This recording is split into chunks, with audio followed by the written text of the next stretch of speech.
Bayangkan sebuah teka-teki yang begitu sulit hingga membutuhkan waktu 350 tahun untuk memecahkannya. Teka-teki ini ditulis oleh seorang pria sederhana di pinggir halaman bukunya yang membuat generasi demi generasi matematikawan penasaran. Nama pria itu adalah Pierre de Fermat.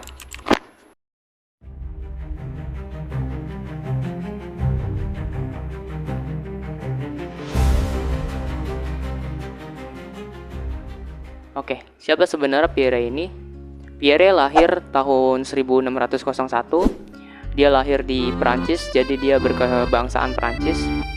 Uniknya, dia bukanlah profesor di sebuah universitas manapun, melainkan seorang hakim. Yap, dia adalah seorang hakim.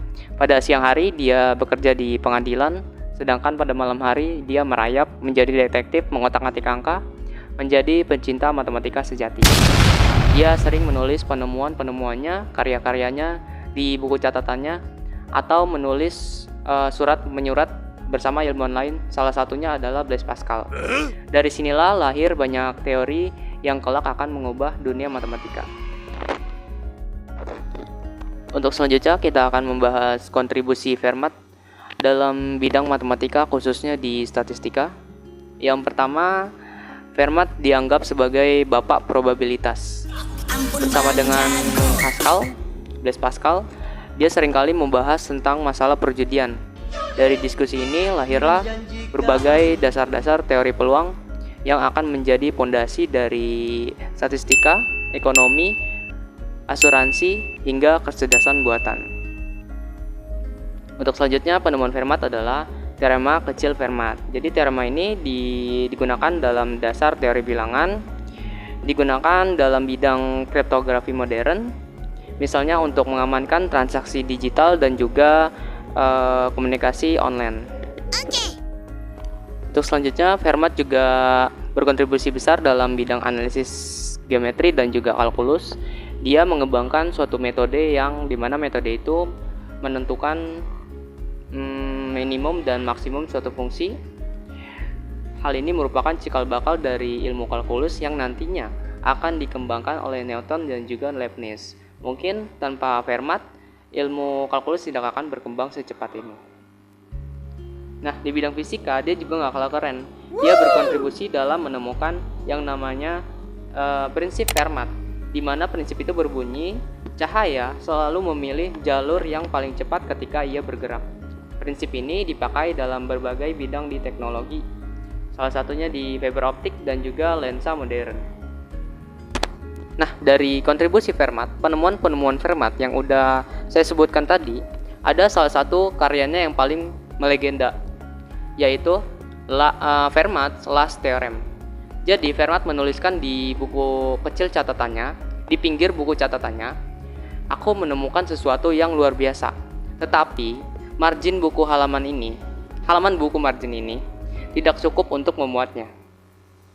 Selama beberapa abad, yang itu sekitar 350 tahun, berbagai matematikawan di seluruh dunia mencoba untuk membuktikan teorema ini, tetapi tidak ada yang berhasil.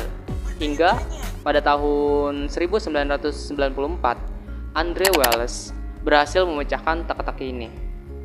Bayangkan selama 3,5 abad, Fermat berhasil mengguncang dunia matematikawan hanya dengan satu catatan kecil di pinggir buku catatannya.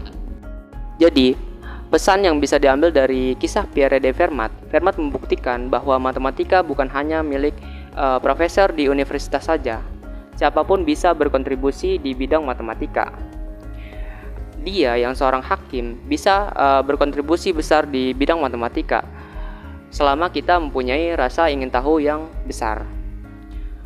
Dari mulai geometri, peluang, kalkulus, Fermat membuktikan bahwa dia meninggalkan warisan yang amat tak ternilai bagi dunia.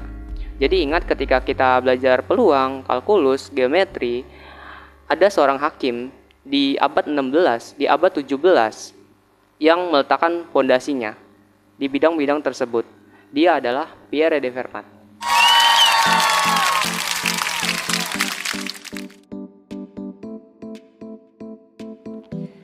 Oke, sebenarnya siapa sih si Pierre? Oke, jadi siapa si